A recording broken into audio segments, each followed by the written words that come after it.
어떤 종교 다원주의자들은 종교라고 하는 게 어떤 경전을 배운다거나 어떤 교리를 배운다, 그게 아니라 자기가 느끼는 감정 그 자체가 종교다라고 얘기를 합니다.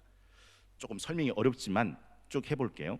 어떤 실제를 경험하면 나름의 감정을 갖게 되는데 그것이 곧 종교라는 이름을 갖게 된다는 거죠. 쉽게 설명해 볼게요. 사람이 꿈을 꿉니다. 여러분, 신경학자들은 꿈을 어떻게 해석할까요? 신경학자들의 꿈은 뇌신경의 작용으로 해석합니다. 그러면 심리학자는 어떻게 해석할까요? 심리학자는 억압된 무의식의 표출이라고 해석합니다. 그러면 기독교인들은 어떻게 해석할까요? 하나님의 계시다라고 해석합니다. 그러면 똑같은 꿈을 꾼 사람은 불교 신자는 내가 간밤에 꿈 꿨는데 하나님의 계시야라고 말할까요? 아니면 부처님이 나타나셨다고 말할까요? 부처님이 나타났다고 말하죠. 여러분, 이해가 되십니까? 똑같은 실제라 하더라도 그것을 경험하는 경험의 양식이 종교의 틀로 나타난다라고 말하는, 이것이 종교학적 설명이죠. 그런데 이게 굉장히 얼토당토하는 이유가 뭐냐면, 그러면 내가 느끼는 느낌이 종교라면 내가 느끼는 느낌이 실제와 일치하냐는 거예요. 아니라는 거죠. 목사님, 오늘은 알아듣지 못하게 설교하려고 작심을 하셨습니까? 들어보십시오. 칸트라는 사람이 새벽 6시가 되면 일찍 일어나 아침 산보를 하는 것으로 유명합니다. 그날도 아침 일찍 일어나서 임마누엘 칸트는 산보를 하는데 산책로에 이른 아침부터 뱀 한 마리가 꽈리를 틀고 있는 겁니다. 얼마나 섬찟했겠습니까? 깜짝 놀라서 칸트는 들고 있던 막대기를 내리치면서 뱀을 쫓아내려고 합니다. 근데 이 뱀이 꼼짝도 하지 않고 자기를 노려보고 있는 겁니다. 어떻게 하겠습니까? 막대기를 내리치면서 위협을 해봅니다. 점점 가까이 가면서 위협을 해봅니다. 그런데 앞불사 가까이 가서 다가봤더니 자기가 뱀이라고 생각했던 그것이 뱀이 아니라 작은 동아줄이 뭉쳐져 있는 것이었습니다. 그때 칸트는 아주 유명한 말을 하죠. 앞불사, 내 눈이 나를 속였구나. 실제와 경험이라고 하는 것은 절대 일치되지 않는다라는 거죠. 칸트만 그럴까요? 내 생각이 나를 속입니다. 내 경험이 나를 속입니다. 내 판단이, 내 기억이, 내 어린 시절이, 내가 믿는 종교가 나를 속여버린다라는 것이죠. 그래서 경험주의는 굉장히 위험한 겁니다. 여러분, 많은 사람들이 어느 한 종교만이 진리를 독점하고 그 종교에만 구원이 있다고 하는 것은 얼마나 배타적인 것이냐라고 말을 하면서 기독교가 배타적인 종교라고 터부시합니다. 그럼 한번 생각해 보세요. 이 세상에 안 배타적인 종교가 있는가? 여러분 잘 보세요. 불교를 생각해 보십시오. 그럼 불교는 다 해탈하고 다 구원에 이르고 다 극락에 갑니까? 아니에요. 불교 속에 들어가도 해탈하는 사람이 해탈하고 극락 가는 사람이 극락 가고 구원 받는 사람이 구원 받아요. 거기서 떨어지는 사람은 얼마든지 있어요. 어느 종교도 다라고 말하는 종교는 없어요. 그러니까 배타적이다라는 말은 그럴 수밖에 없는 거죠. 모든 종교는 다 배타적입니다. 그런데 기독교는 포용적인 배타예요. 무슨 말이냐면 기독교는 딱 하나로 모든 걸 품어 안습니다. 인종, 남녀노소, 동서고금, 빈부귀천 어느 것도 상관하지 않습니다. 인간의 행위도 따지지 않습니다.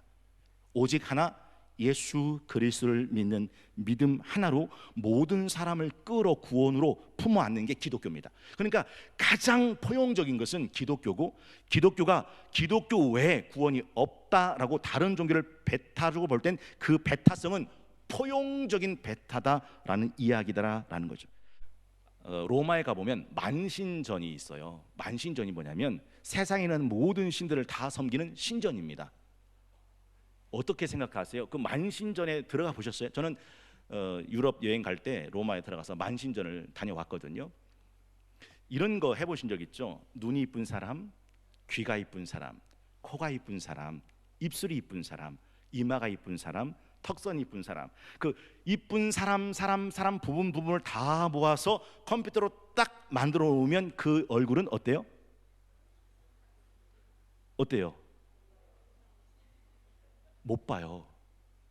제가 지금 무슨 말씀을 드리는지 이해가 되셨을 거예요. 보통 우리가 최고다 할 때 엄지척을 하잖아요. 근데 혹시 영어 표현 중에 You are all thumbs라는 표현이 있어요. You are all thumbs. 너는 전부 엄지터. 여러분 이게 어떤 뜻 같아요? You are all thumbs. 이게 어떤 뜻 같아요? 넌 모두가 엄지다. 다 잘한다는 것 같죠? 이게 해석이 이렇게 됩니다. 제주가 매주다. You are all thumbs. 이게 모든 종교가 같다라고 말하는 게 얼마나 무지몽매한 말인지를 알고 말을 해야 돼요. 모든 종교가 하나님을 찾아서 구원을 찾아서 생명을 찾아가는 거라고 생각한다고 하나님께서 그걸 다 인정해 주시는 게 아니에요. 보세요. 가장 원초적인 첫 번째 제사가 가인과 아벨의 제사였어요. 가인도 제사를 드렸고 아벨도 제사를 드렸어요. 근데 성경은 분명히 말해요. 하나님이 아벨의 제사는 받으셨고 가인의 제사는 안 받으셨다. 그런데 모든 종교가 하나님 앞에 갈 수 있다고 말하는 게 얼마나 무지몽매한 말인지 여러분 느껴지시냐라는 것이죠. 두 번째는 그러면 종교다원주의 많은 종교들 가운데 도대체 기독교만의 진수는 뭐냐는 거죠. 여러분 요한복음 10장 1절에서부터 2절에 보면 내가 진실로 진실로 너에게 이르노니 문을 통하여 양의 우리에 들어가지 아니하고 다른 데로 넘어가는 자는 절도며 강도요 문으로 들어가는 자는 양의 목자라. 7절에 보니까 뭐라고 되어 있냐면 그러므로 예수께서 다시 이르시되 내가 진실로 진실로 너에게 말하노니 나는 양의 문이라. 8절 함께 읽어보겠습니다. 시작. 나보다 먼저 온 자는 다 절도요 강도니 양들이 듣지 아니하였느니라. 기억나실 겁니다. 요한복음 14장 6절 내가 곧 길이요 진리요 생명이니 나로 말미암지 않고는 아버지께 올 자가 없느니라. 나를 본 자는 하나님을 보았나. 나는 아브라함이 있기 전부터 있었느니라. 아브라함은 예수님의 1500년 전 사람인데 예수님은 그 당시 나이가 30세가 됐는데 이 30세 된 예수님이 나는 아브라함이 있었을 때보다 먼저 있었다. 나를 보았느냐? 하나님을 본 자다. 내가 곧 길이요 진리요 생명이니 나로 말미암지 않고는 아버지께 올 자가 없느니라. 나보다 온 자는 모두 다 강도요 절도다 라는 말을 서슴지 않고 하셨습니다. 여러분 이런 말을 하는 사람, 이런 말을 할 수 있는 사람은 어떤 사람일까요? 전 자신 있게 말할 수 있어요. 첫째, 사이비 교주. 이 사이비 교주는 이런 말을 합니다. 이만희가 정명석이가 자기가 메시아다, 보혜사다, 성령이다 이렇게 떠드는 것처럼 사이비는 이런 말을 해요. 그러면 예수님은 사이비일 수 있어요. 두 번째는 종교적 망상에 빠진 사람이에요. 사이비하고 종교적 망상에 빠진 사람은 달라요. 사이비는 자기가 가짜라는 걸, 자기가 거짓말을 하고 있다는 걸 스스로 인식하며 사는 거예요. 그런데 종교적 망상에 빠진 사람은 미쳤기 때문에 자기가 사실이 아니라는 걸 몰라요. 진짜 그렇게 자기도 믿어버리는 거죠. 종교적 망상에 빠진 사람. 그럼 예수님은 종교적 망상에 빠진 사람일 수 있어요. 마지막 세 번째 가능성은 뭡니까? 진짜인 사람만 이 말을 할 수 있어. 그러면 셋 중에 하나인 거예요. 여러분은 선택하셔야 됩니다. 아, 예수는 사이비 교주였어. 아, 예수는 종교적 망상에 빠진 사람이었어. 아, 예수는 진짜 하나님의 아들 메시아 하나님이셨어. 셋 중에 하나로 선택해야 된다라는 것이죠. 성경은 분명 말합니다. 다른 이로서는 구원받을 수 없나니 저나 사람 중에 구원받을 만한 다른 이름을 우리에게 주신 적이 없다. 여러분 세계 많은 종교 가운데 기독교를 기독교 되게 만드는 딱 한 가지가 있습니다. 그게 칭의예요. 기독교는요 우리가 구원받는 것이 우리 속의 선이나 우리의 행위 때문에 구원받는 것이 아니라 우리의 죄를 대속하시고 우리의 의가 되시기 위해 전 생애를 율법에 순종하시고 십자가에 피 흘려 죽으시고 부활하심으로 얻어진 의를 우리에게 전가해 주심으로 우리를 구원에 이르게 하는 하나님의 놀라운 은총의 사건이에요. 은혜, 자격이 있어서 아니고 그만한 행위를 했기 때문이 아니에요. 전적으로 하나님의 은혜, 선물이다라는 것이죠. 그래서 칼빈의 기독교 강요의 핵심이었던 파이브 솔라스를 기억하실 필요가 있어요. 이미 우리 성동교회는 5대 파이브 솔라스를 다 풀었어요. 기억나시죠? 솔라 피데, 솔라 그라티아, 솔라 스크립튜라, 솔루스 크리스투스, 솔리데오 글로리아. 이게 무슨 말입니까? 솔리데오 글로리아, SDG, 오직 하나님께 영광을. 어떻게 해야 하나님께 영광이 될까요? 그건 믿음은 믿음인데 오직 믿음으로, 은혜는 은혜인데 오직 은혜로, 성경은 성경인데 오직 성경으로, 오직 솔루스 크리스투스, 예수 그리스도로 나아갈 때 하나님은 그걸 기뻐하시고 영광스럽게 받아주신다라는 거예요. 이게 기독교의 진수더라는 거죠. 무엇이 하나님께 영광이 된다고요? 오직 믿음, 오직 은혜, 오직 성경, 오직 예수로 나갈 때만이 하나님이 그걸 기쁨으로 영광으로 받아주신다라는 거죠. 이걸 말하는 게 기독교에 또 있습니까? 어떤 기독교 말고 다른 종교가 오직 은혜를 말합니까? 오직 믿음을 말합니까? 오직 성경을 말합니까? 오직 예수 그리스도를 말합니까? 시편 33편 12절 말씀, 우리 스크린 보시 함께 합독합니다. 시작. 여호와를 자기 하나님으로 삼은 나라, 곧 하나님의 기업으로 선택된 백성은 복이 있도다. 시편 144편 15절 말씀, 스크린 보시 합독합니다. 시작. 이러한 백성은 복이 있나니 여호와를 자기 하나님으로 삼는 백성은 복이 있도다. 시편 146편 5절입니다. 시작.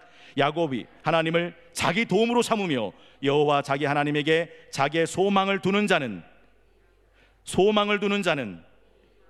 이 종교다원주의 시대에 살아가는 그리스도인의 바른 자세를 딱 세 가지로 정리해드리고 여러분에게 도전을 드리고 싶습니다. 그 첫 번째는 예수 그리스도를 확신하는 것이다 라는 거죠. 여러분, 오늘 본문은 아덴 지역의 수많은 종교다원주의 시대 속에서 바울이 보였던 모습입니다. 16절에 보니까 뭐라고 되어 있습니까? 바울이 아단에서 그들을 기다리다가 그 성에 우상이 가득한 걸 보고 뭐라고 했대요? 마음에 격분했다. 여러분, 이것도 괜찮고 저것도 괜찮고 다 괜찮은 거면, 모든 게 다 하나님께 나가는 구원의 길이라면 왜 우상이 가득한 그걸 보고 사도 바울의 마음은 격분했던 걸까요?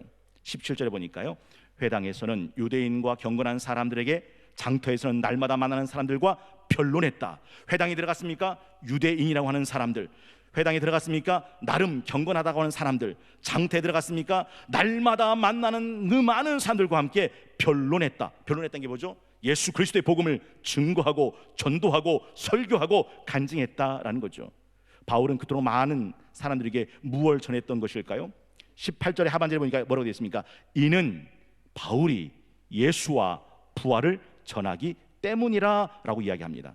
여러분, 바울은요, 당대 최고의 지식인이었던 가말리엘 대학자 밑에서 수학한 엘리트 최고의 지성인이었습니다. 그게 스펙, 자기 자랑거리였습니다. 그런데 예수님을 딱 만나고 난 순간 사도 바울은 자기 평생 육체의 자랑, 이 스펙을 배설물로 버렸다라고 돼 있어요. 왜냐하면 내 주 예수 그리스도를 아는 지식이 가장 고상하기 때문이라. 한번 들어보십시오. 골로새서 2장 6절 10절입니다. 그러므로 너희가 그리스도 예수를 주로 받았으니 그 안에서 행하되 그 안에 뿌리 받고 세움을 받아 교훈을 받은 대로 믿음에 굳게 서서 감사함을 넘치게 하라. 누가 철학과 헛된 속임수로 너희를 사로잡을까 주의하라.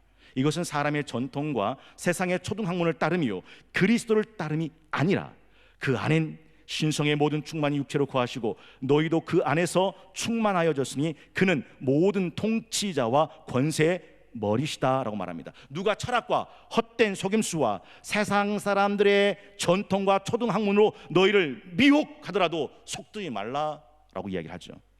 두 번째는 종교다원주의 시대를 살아가는 바른 그리스도인의 두 번째 자세는 내 신앙에 대한 대답을 준비하며 살아야 한다라는 것입니다. 사람들은 도대체 바울이 전하려고 하는 것이 무엇인지 궁금했더랬습니다. 그래서 물었던 거예요. 오늘 본문 19절, 그를 붙들어 아레오바고로 가며 말하기를 네가 말하는 이 새로운 가르침이 무엇인지 우리가 알 수 있겠느냐? 네가 어떤 이상한 것을 우리 귀에 들려주니 그 무슨 뜻인지 알고자 하노라. 여러분 보세요. 오늘 말씀의 제목이 모든 종교는 다 똑같은 건 아닌가요? 입니다. 지금 이 아텐 지역은요, 아레오바고는 세상에 있는 모든 신상, 신전, 신당, 모든 종교들이 집합되어 있는 종교의 박물관 같은 곳이에요. 그러니까 평생 거기서 종교를, 신상을, 신전을, 신단을 모시면서 평생 믿고 가르치고 전파한 사상들이 그들에게는 있었을 거란 말이에요. 그런데 바울이 뜬금없이 와서 이야기하는 거 보니까 이걸, 그래, 그 우리 다도 알고 있는 얘기지, 다 같은 얘기야. 저기 에피쿠로스 학파나 저기 힐레네 학파가 말하는 것과 그 비슷한 얘기 하는구만. 이거는 어느 종교와 비슷한 얘기야. 이렇게 말하지 않고 뭐라고 말했대요? 이 새로운 가르침은 뭐냐? 지금 자기들이 평생 듣고 배우고 믿었던 종교와 같다는 거예요, 다르다는 거예요? 다르다는 거예요. 이 새로운 가르침은 뭐냐? 그 뜻이 뭔지 알고자 한다라고 얘기했죠. 여러분, 모르면요 그게 그거 같고 그게 그거 같아요. 근데 알면 아주 세밀하게 다르구나, 완전히 다르구나 라는 것을 알게 되는 거죠. 그래서 사도 바울은 이때다 싶어서 하나님의 복음을 전파하기 시작합니다. 그게 오늘 본문 22절에서부터 29절까지 말씀입니다. 제가 좀 빠르게 읽어드릴 텐데 성경을 보신 게 도움이 되고, 성경을 안 갖고 오신 분은 스크린을 보십시오.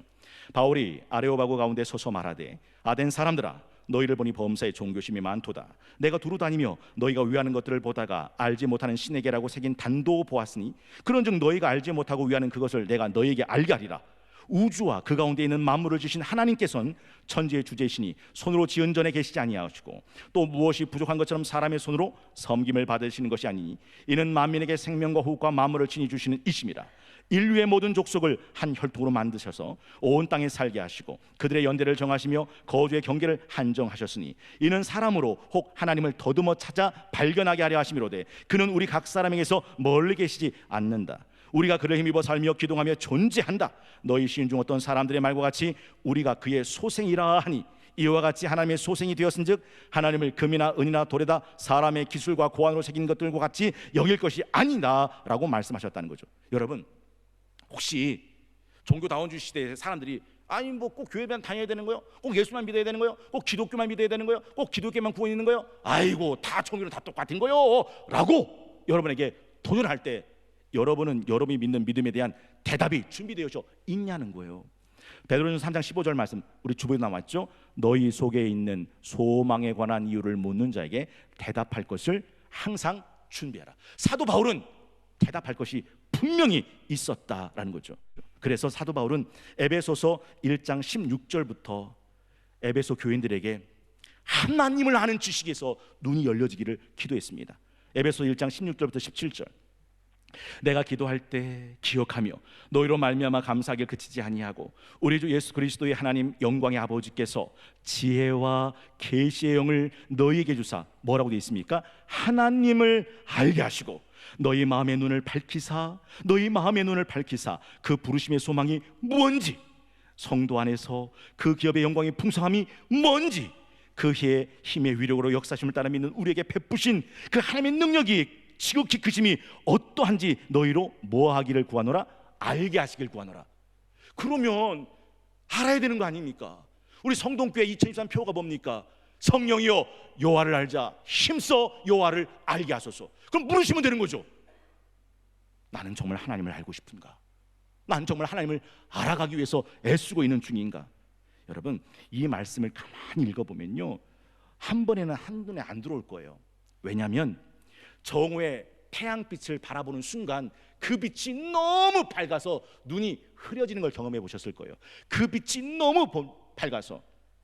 그런데 너무 밝은 빛을 보면 눈이 부셔서 도리어 흐려지고 선명해 볼 수 없지만, 그 빛을 오래 서 있다 보면 점점 눈이 밝아지면서 선명해지는 것을 느끼게 된다는 거죠. 제가 이 말씀 드리냐면, 이 에베소 1장 16절에서부터 23절의 말씀을 읽다 보면 맞아요. 지금은 한 번 읽고서 이게 뭘 말하려고 하는지 안 들어와요. 인정합니다. 그런데 오래 묵상하다 보면 이 말씀이 선명하게 들어와서 무릎을 치면서 그거구나, 이거구나 하는 순간이 온다라는 거죠. 여러분, 제가 설교할 때 여러 예화를 들거나 드라마 이야기를 하거나 여러 가지 수사 논리를 말하는 이유는 여러분들이 조금 더 쉽게 이해드릴 수 있도록 제가 애쓰는 노력이에요. 그런데 한 가지는 분명해요. 예화 들었다고, 논리 들었다고, 수사 들었다고 그 사람이 하고 하나님을 믿게 되는 일은 안 일어나요. 아니, 그렇게 됐다 하더라도 그 사람은 얼마 못 가서 nothing, 아무것도 아닌 것이 돼요. 오직 우리를 새롭게 만들 수 있는 것은 그 구도자 예배 때 있죠? 말씀이 우리를 낳을 때예요. 말씀이 우리를 건지실 때예요. 그래서 고린도전서 2장 1절에서 5절에 보면 이런 말씀이 있습니다. 스크린 보시고 천천히 눈으로 따라와 보세요. 형제들아, 내가 너희에게 나아가 하나님의 증거를 전할 때 말과 지혜의 아름다운 것으로 아니했다. 내가 너희 중에서 예수 그리스도와 그가 십자가에 못 박힌 것 외엔 아무것도 알지 아니하기로 작정했다. 내가 너희 가운데 거할 때 약하고 두려워하고 심히 떨었다. 내 말, 내 전도함이 설득력 있는 지혜의 말로 아니하고 다만 성령의 나타나심과 능력으로 하여 너희 믿음이 사람의 지혜에 있지 아니하고 너희 믿음이 다만 하나님의 능력에 있게 하려 하였노라. 제가 원하는 게 그거예요. 왜 알아듣지도 못할 것 같은 성경 말씀을 여러분들에게 읽어드리냐면, 다른 쉬운 예화나 재미있는 농담이나 드라마 이야기나 수사 논리를 따라서 여러분에게 설득시켰다 하더라도 여러분이 그것 때문에 믿었다면 그 믿음은 온전한 믿음이 아니에요. 구원에 이르는 믿음이 아니라고요. 그래서 제가 늘 말씀드리잖아요.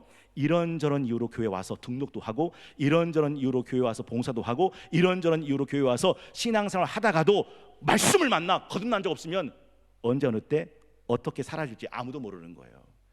말씀만이 나를 지킬 수 있는 힘이다라는 거죠. 그래서 마지막 세 번째가 있는데, 종교다원주의 시대를 살아가는 성도의 바른 자세는 온유와 두려움으로 대하라라는 겁니다. 여러분, 오늘 그 우상들이 즐비한 아덴 아레오바고에서 사도 바울이 뜨거운 열정을 가지고 신전에 침투해서 그 우상들을 다 끌어내리고 신단을 깨부수고 그 제상들에게 대들면서 사탄아 물러가라 이렇게 외치고 소리 질렀습니까? 아니에요. 사도 바울은 너무도 품위와 질서를 지키고 분별 있게 행동합니다. 아까도 읽어드렸죠? 22절. 바울이 아레오바고 가운데 서서 말하되, 아덴 사람들아, 너희를 보니 범사에 종교심이 많도다. 23절을 한번 읽어보겠습니다. 23절입니다. 시작.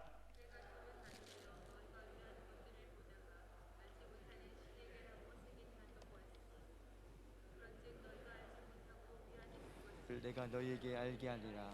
여러분, 지금 사도 바울이 그들이 무지몽매와 우상에 미혹되어 있는 모습을 보면서 굉장히 품위 있게 다가가고 있다는 것이 느껴지십니까? 그래서 우리가 이 종교다원주의 시대에 어떻게 성숙한 크리스천으로 살아갈지를 생각할 때 온유와 겸손함을 잊으면 안 되죠. 왜냐하면 주보에 나와 있는 베드로전서 3장 15절에 분명히 이렇게 말씀하고 있기 때문입니다. 너희 마음속에 그리스도를 주로 삼고 거룩하게 하고 너희 속에 있는 소망에 관한 이유를 묻는 자에겐 대답할 것을 항상 준비하되, 뭐라고 되어 있습니까? 온유와 두려움으로 해라. 온유와 두려움을 하라.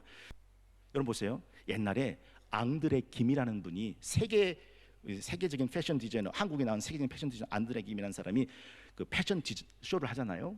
그러면 조명 켜주고 수많은 모델들이 패션 그 디자인한 앙드레 김이 디자인한 옷 입고서 막 이렇게 걸어 다니면서 이렇게 앞에 가서 이게 포즈도 취하고 이렇게 이렇게 하잖아요. 1시간, 2시간 하고 난 다음에 앙드레 김이 그 패션쇼 할 때 런웨이라고 그러나요? 그 거기를 런웨이를 걸어갑니까? 앙드레 김은 안 걸어갑니까? 앙드레 김은 안 걸어가요. 뭐만 걸어갑니까? 모델들만 걸어가요. 근데 딱 한 번 앙드레 김이 하얀 엘레강스하고 판타스틱한 엘레강스한 옷을 입고서 걸어 나오는 때가 있습니다. 언제입니까? 패션쇼가 끝난 때예요. 우리 눈이 하나님의 영광의 성체를 분명히 보는 때는 아, 됐습니다, 이제 하나님 믿고 살겠습니다, 이럴 수 있는 때가 아니라 내 삶이 하나님 앞에서 완전히 심판받는 세상의 역사의 종말의 때예요. 그러니 이 세상에 보이지 않는 하나님을 믿고 하나님의 자녀로 살아간다는 거, 이것보다 더 복된 길은 없는 거예요.